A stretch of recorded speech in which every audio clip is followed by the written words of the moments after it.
Huawei sues the U.S. government over a ban on federal agencies using its products.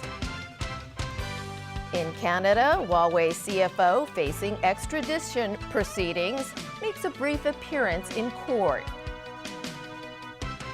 And Rex Alyung named as the next MTR Corporation chairman, while Jacob Kam will be the new CEO.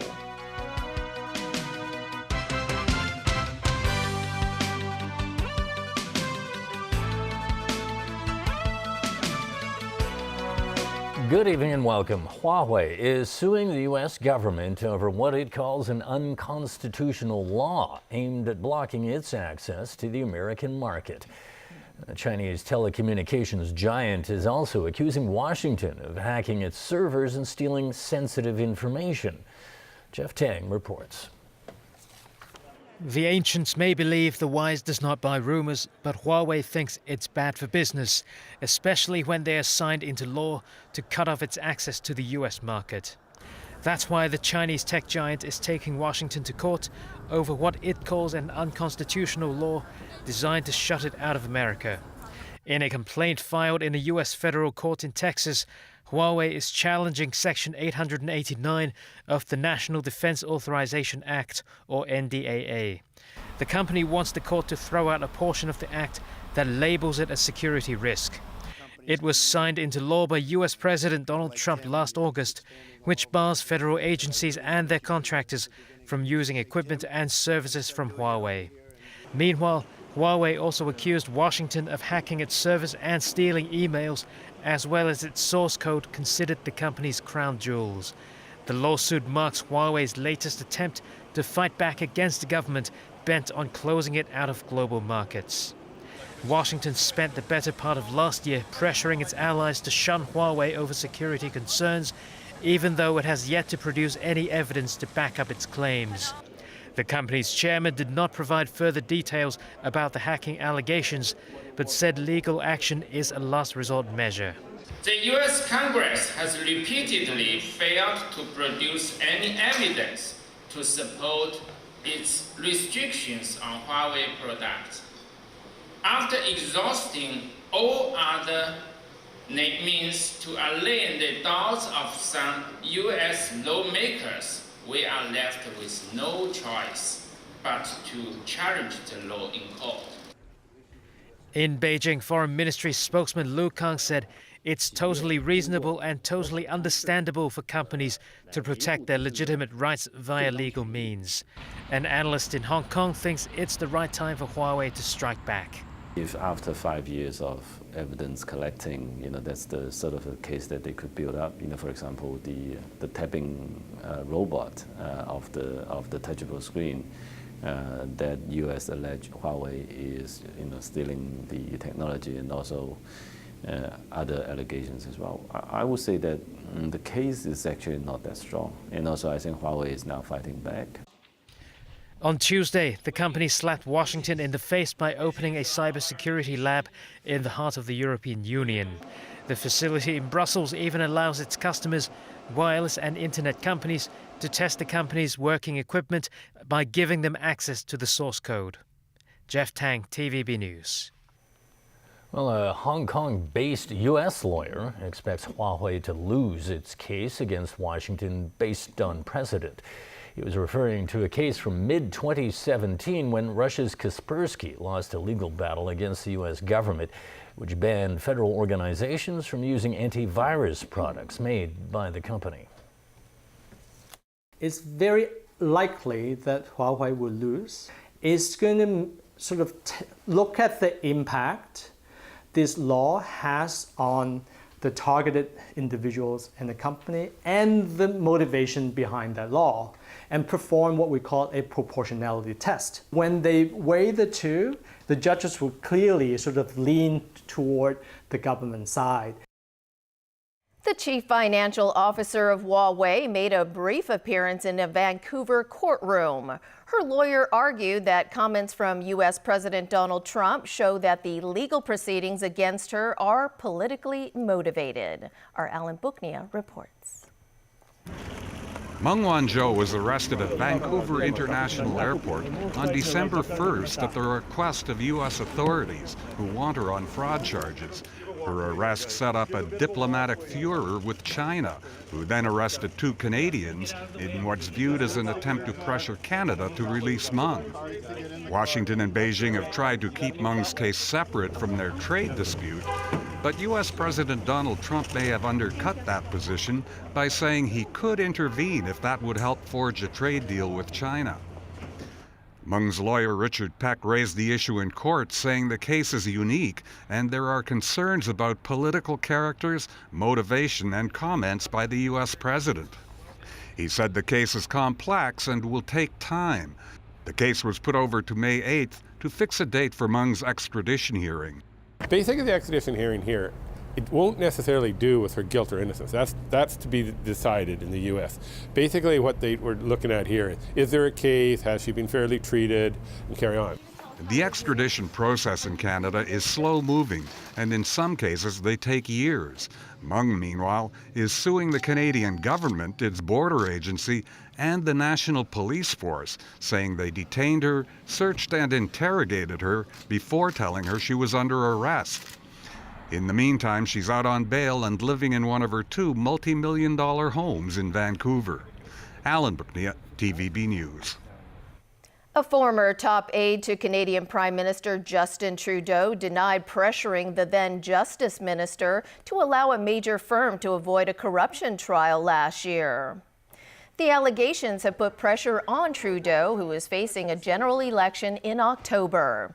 2 senior cabinet members have resigned because of the scandal.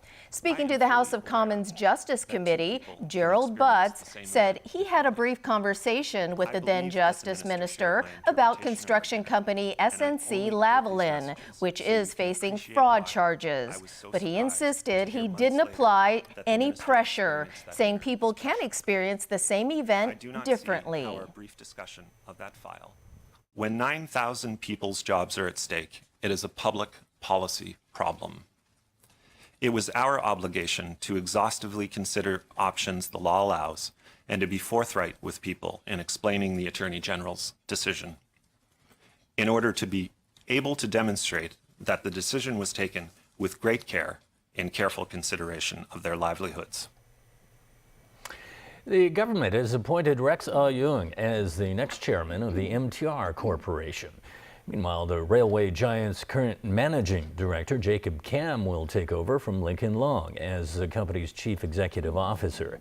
The move comes amid multiple troubles in the construction of the Shatin to Central Link. Sharon Tang reports. Welcoming new members on board, Rex Au-Yeung will succeed Frederick Ma as the next chairman of the MTR Corporation's board of directors. Au-Yeung is currently also the chairman of the Council of Lingnan University. His appointment is for 2.5 years and will take effect on July 1st. Transport Chief Frank Chen thanked Frederick Ma for his leadership, under which new rail lines have commenced service smoothly. As for Jacob Kam, who's no stranger to the public, he will begin his 3-year term of office next month as the new chief executive officer, replacing Lincoln Leung. Do you have any regrets? A number of milestones have been established. MTR has delivered 57,000 units into the Hong Kong residential markets. Media representatives today pressed MTRC executives for comments on the cost estimates and missing documents in relation to the Shatin to Central Link project. The executives did not give a direct reply, saying everything takes time. We're doing our utmost to collect adequate as well as full information to government, and we would endeavour to hand that to government in a most timely manner. But I do stress that these contracts are very large, they are very complicated. There is a lot of documents. Overall in 2018, patronage for the MTRC's Hong Kong transport operations increased by 2.2%. Its profit from recurrent business also jumped by 5.1% to $9 billion. Sharon Tang, TVB News. The government's proposal to have an extradition agreement with the mainland has left the business sector concerned. After the American Chamber of Commerce voiced its fears, representatives of the city's business sector urged the government to reconsider. Haley Joe reports. the local business sector is the latest group to voice its concerns about the proposed changes to the city's extradition law. Their biggest fear is that Beijing can seek the extradition of business people in the city for minor negligence issues. But the concern is in regards to the clarity of certain law, such as if it involves some declaration of forms, the form was not accurately declared due to negligence. Would that be included? Earlier this week, the American Chamber of Commerce denounced the proposal and called on the Security Bureau to reconsider. The chamber said the mainland's criminal process is deeply flawed and often abused to criminalize commercial disputes between foreign and local businesses. And the proposed change would jeopardize Hong Kong's standing as a leading global business hub. Obviously, American Chamber has been raising some questions about the whole thing. As far as we are concerned, we also concerned of some of the things maybe not fit Hong Kong, maybe not suitable for Hong Kong's as a business environment. Lam, who is also a local delegate to the National People's Congress, said he had already relayed the local business sector's concerns to Beijing. Meanwhile, former Chief Secretary Henry Tang said the law should strike a balance to plug a loophole. I have every confidence that while the general community is supportive of plugging this loophole, that Hong Kong should not become a shelter for fugitives, but on the other hand, what are the crimes that are heinous and serious enough that should become extraditable? The government has refused to conduct a formal public consultation on the amendments. Haley Zhou, TVB News. Overseas again, U.S. President Donald Trump is predicting either a good deal or no deal with China, but he is admitting that trade talks are moving along well. His comments come after the U.S. trade gap with China surged to a record high last year despite efforts aimed at shrinking the deficit. The U.S. Commerce Department explained that strong domestic demand fueled by lower taxes had pulled in more imports and widened the trade imbalance. Meanwhile, Beijing and Washington remain locked in intense negotiations to end an 8-month-long trade war. Washington is seeking increased Chinese purchases of American goods to reduce a trade gap that reached a record $417 billion last year. Trump last week delayed a planned tariff increase on $200 billion worth of Chinese imports, citing progress in ongoing talks. But analysts blame Trump's tariff war for worsening the trade gap. Though the trade war is definitely to blame for this, or at least to blame for the sharp widening most recently. His thought was that we're going to see a reduction in the deficit, we're going to see a strengthening in the U.S. dollar, etc. But obviously he can't anticipate what business leaders are likely to do. Certainly they're going to try to get ahead of the situation if they can. Meanwhile, Donald Trump says he would be very disappointed in North Korean leader Kim Jong-un if reports that Pyongyang is rebuilding a rocket launch site turn out to be true. But for now, Trump is giving Kim the benefit of the doubt. We have a very nasty problem there. We have to solve a problem. I would be very disappointed if that were happening. It's a very early report. We're the ones that put it out. But I would be very, very disappointed in Chairman Kim, and I don't think I will be, but we'll see what happens. We'll take a look. It'll ultimately get solved. Still ahead on tonight's news. More reports of suspicious packages in the UK. Thailand's constitutional court dissolves a political party ahead of a general election. And in Taiwan, former legislative speaker Wang Jinping announces his presidential bid.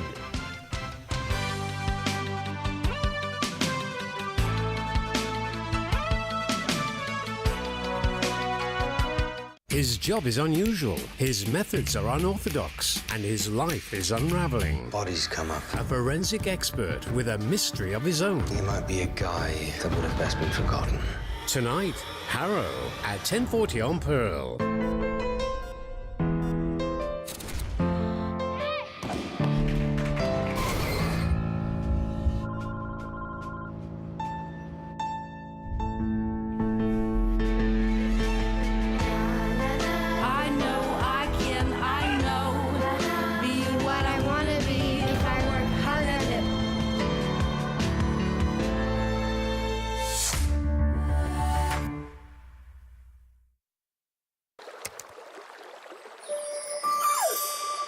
Dreaming of a family getaway? Collect 10 nights with Hotels.com and you'll get one night free. Hotels.com. Reward yourself. 卓遠 Ackley 香港商標註冊2500蚊，中國商標2000蚊，美國商標6500蚊，歐盟商標11500蚊，提供全球商標註冊服務，免費檢索，請電35212999。保細保大保大細都保，銀行有存款就自動受保，保利高達港幣50萬，其他貨幣存款一樣保，存款受法律保障。 Sydney Harbour gathers a multitude of spectators for the December 26th start of the Rolex Sydney Hobart Yacht Race. The 74th edition of this Blue Water Classic will witness an epic confrontation between the world's most powerful super maxis. A battle resolved only within sight of the finish line in Tasmania. For all 85 entries, just concluding this unforgiving challenge is reward in itself. The Rolex Sydney Hobart Yacht Race, coming soon on the Spirit of Yachting. This watch has seen moments that last a second and moments that last forever. It's seen the elements at their worst and performances that conquer all. Yet it's not until we look back that we understand that at those very moments, we were standing on the edge of yachting history. It doesn't just tell time, it tells history.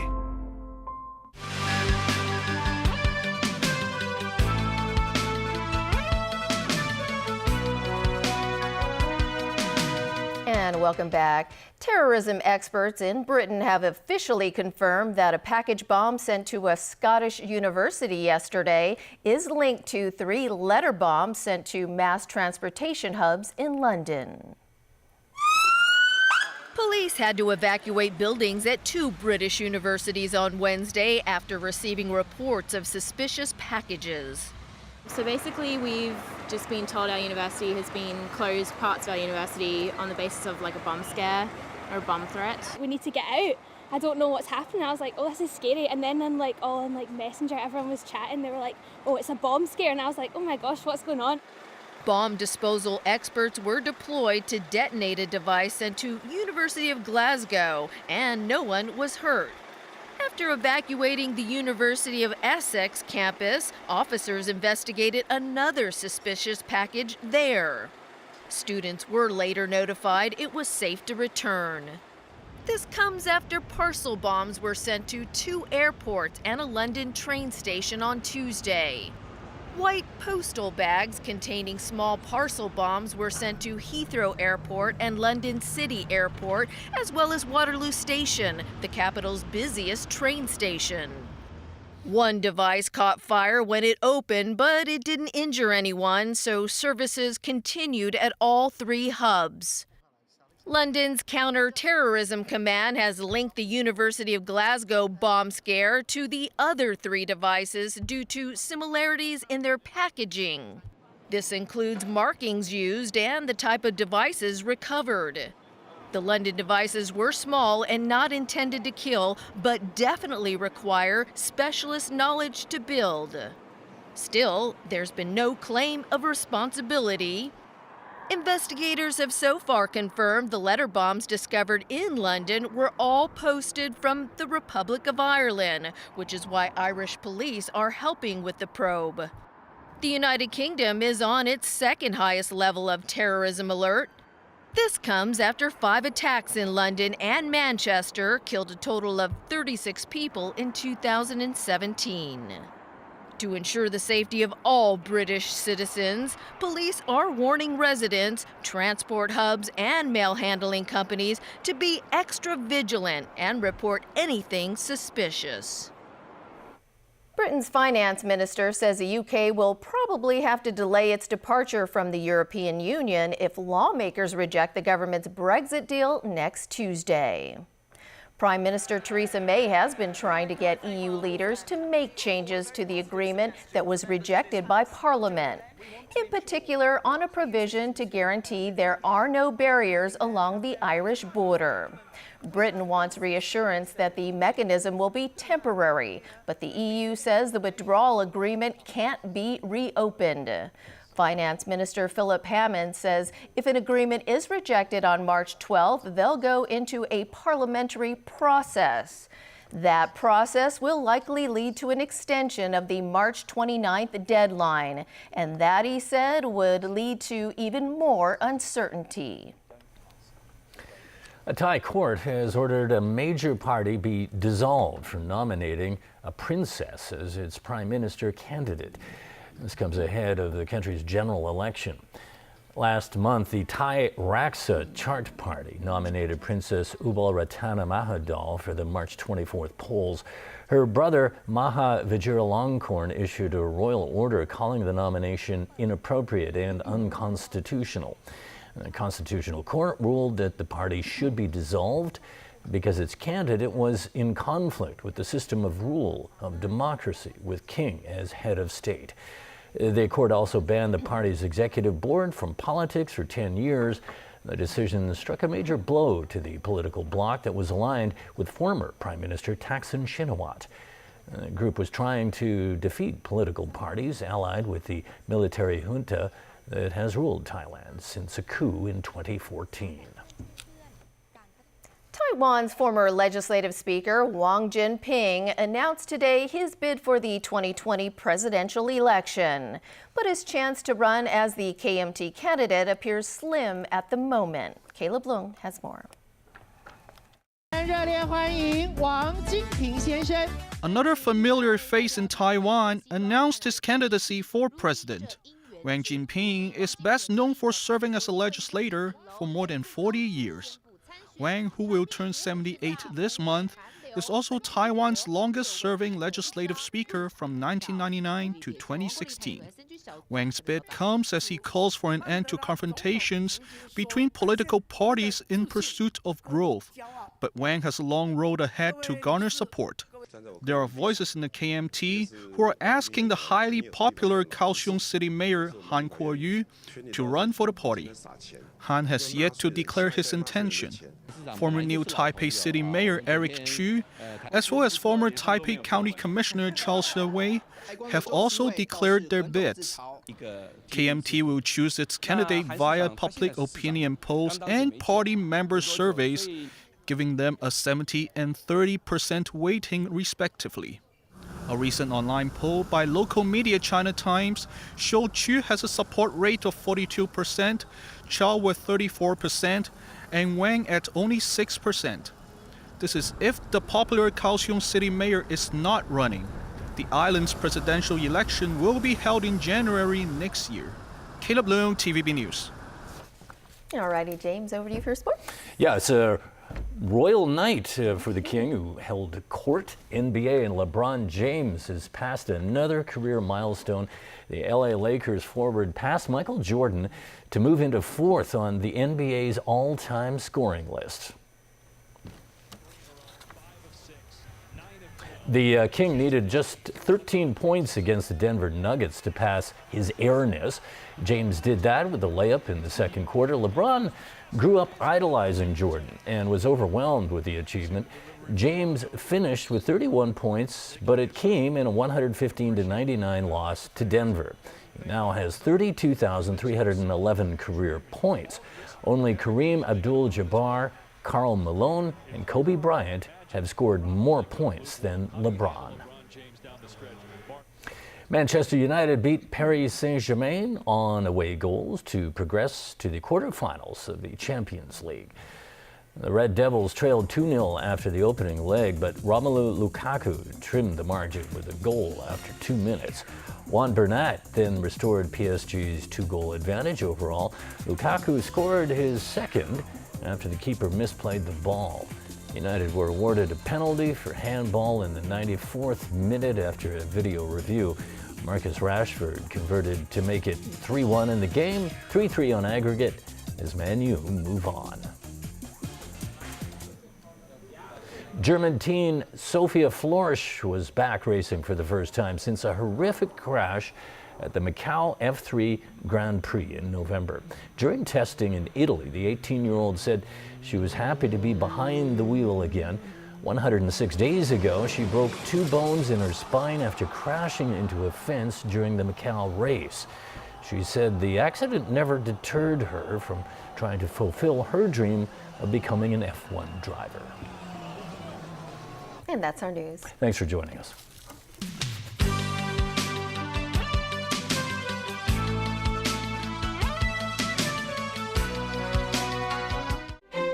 After 3 years of renovation, the Avenue of Stars has recently reopened. How was it redesigned to make visitors more comfortable?